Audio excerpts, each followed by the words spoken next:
स्वागत है दोस्तों आपका आज की वीडियो में। और आज हम बात करेंगे why it failed, no smoking के बारे में। तो नो स्मोकिंग का जो बजट था वो था कुछ 30 करोड़ और ये मूवी आई थी आई थिंक 2004 या 5 में मूवी आई थी। तो उस समय ए रेटेड सर्टिफिकेट के साथ ये मूवी रिलीज़ हुई थी। और आप एक बात को समझें कि उस समय ए रेटेड मूवीज़ का इतना बड़ा थिएटर ऑडियंस नहीं था। मतलब लोग पैसे लगाकर ए रेटेड मूवीज़ देखने के लिए थिएटर जाने के लिए उत्सुक नहीं थे। और स्पेशली ए रेटेड वो इसलिए नहीं थी कि उसमें कुछ आदमी औरत के कुछ सीन हो, इस तरह की रीज़न से ए रेटेड नहीं थी। वो मूवी अपने लैंग्वेज और जो डार्क थीम्स वो पोर्ट्रे कर रहे हैं उसकी तरफ से ए रेटेड थी। तो स्पेशली उसकी तो और कम ऑडियंस थी। आज जैसे बहुत लोग इंटरेस्टेड हैं इस तरह की वेब सीरीज़ लोग देखते हैं, मूवीज़ देखते हैं, इवन मेन स्ट्रीम मूवीज़ काफ़ी ऐसी आ चुकी हैं। तो अब लोग काफ़ी इंटरेस्टेड हैं, लेकिन वो उस तरह का समय नहीं था।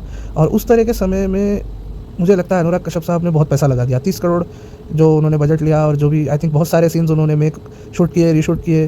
उनको लगा ऐसे सीन सही नहीं बना है तो काफ़ी बार रीशूट भी किया। आई थिंक कुछ बार रीशूट भी किया, जिससे फिर मूवी का खर्चा बढ़ जाता है। और ऑब्वियसली जॉन अब्राहम हालांकि उस समय स्टार, अभी उतने बड़े स्टार वो नहीं बने थे, लेकिन फिर भी अच्छे खासे नॉन पर्सन थे, तो उन्होंने भी अच्छी फीस चार्ज की होगी मूवी में आने के लिए। और इस मूवी की जो स्टोरी है इस पर अभी और आगे बात करेंगे। तो क्या सब ऑडियंस की गलती है कि उस समय ऑडियंस को ही नहीं समझ आई? नहीं, ऐसी बात नहीं है। मैं कहूँगा अनुराग कश्यप साहब की भी गलतियाँ हैं मूवी में। आइए इस पर चर्चा करते हैं। तो उनकी गलतियाँ क्या है? तब थोड़ा सा मैं आपको स्टोरी के बारे में थोड़ा सा स्पॉइलर दूंगा। तो अगर आपने नहीं देखी है, देखना चाहते हैं तो इस मूवी को देख कर आए। तो आइए स्पॉइलर की बात करते हैं। मूवी की एंडिंग सॉलिड नहीं है। देखिए, अभी भी मैं कहूँगा, अभी भी हालांकि इतने डार्क थीम्स और ये सब कुछ, इतना सब कुछ बन रहा है आजकल भी, इवन 2025 में आज भी लोगों को उस तरह से हमारे यहाँ पर ओपन एंडिंग्स नहीं पसंद है। आप इंटरप्रिटेशन, सब्जेक्ट टू इंटरप्रिटेशन, या आप सब्जेक्ट टू व्यूवर्स माइंड कह लें, या आप ऑडियंस पर नहीं छोड़ सकते। आज भी मैं कहूँगा बहुत कम ऐसी मूवीज़ हैं जो शायद ये कर पाएँ, इस तरह की ट्रिक कर पाएँ, लेकिन बहुत कम मूवीज़ आज भी मैं कहूँगा लोगों को चाहिए कि उसकी कुछ सॉलिड एंडिंग बताई जाए। आप ऐसे हवा में नहीं छोड़ सकते लोगों को, सोचने पर ऐसे नहीं छोड़ सकते कि एक्चुअल में हुआ क्या है और क्या इस मूवी का मतलब है। और आपको कुछ ना कुछ मिलाकर एंड कुछ बनाना ही पड़ेगा। ये जो चीज़ है ये मुझे इनकी काफ़ी यूरोपियन और रशियन, स्पेशली रशियन सिनेमा से मुझे काफ़ी इंस्पायर्ड लगी इस मूवी की जो एंडिंग है।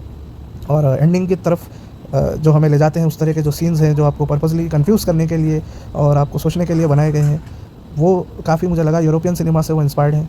तो उस समय बहुत कम इसका ऑडियंस था। आज भी मैं कहूँगा कि ऑडियंस इस मूवी को मिल जाएगी, लेकिन अभी भी एंडिंग शायद बहुत लोगों को आज भी नहीं पसंद आएगी, इवन जो आज देखेंगे।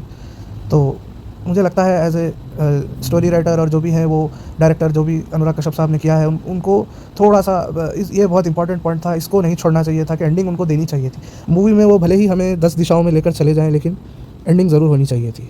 और अब एक और चीज़ होती है, काफ़ी क्रिटिक्स ने उस समय इस मूवी को ये कहकर बुरा कहा कि एक तो एंडिंग काफ़ी क्रिटिसाइज़ हुई, दूसरी बात ये कही जहाँ पर अनुराग कश्यप साहब ने पर्पसली कन्फ्यूज़ करने के लिए हमें सीन्स बनाए हैं, ड्रीमी सीक्वेंसेस और इस तरह के काफ़ी सीन्स हैं जहाँ पर आप क्वेश्चन करते हैं कि मूवी में एक्चुअली हो क्या रहा है। तो ये आज के हिसाब से हमें बहुत इंटरेस्टिंग लगेंगे।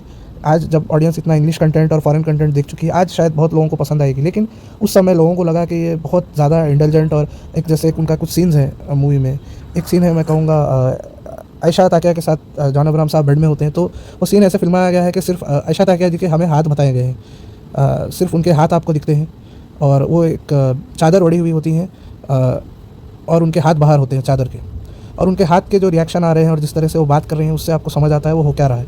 तो उस समय और भी ऐसे सीन्स हैं, आपको लगेगा कि मतलब ये सीन इस मूवी में क्यों है।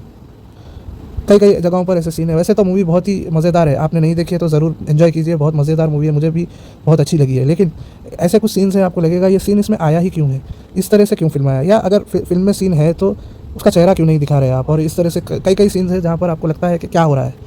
कन्फ्यूज़, आपके माइंड को कन्फ्यूज स्टेट में रखने के लिए वो पर्पसली डाला गया है। बट जब बहुत ज़्यादा कन्फ्यूजन हो जाती है तो फिर ऑब्वियसली इंसान देखने वाला चिढ़ जाता है कि भाई क्या हो रहा है यार, क्या बोलना क्या चाह रहे हो भाई, इस तरह से फीलिंग आती है। तो वो बहुत ज़्यादा आ जाए तो फिर मूवी का मज़ा नहीं आता।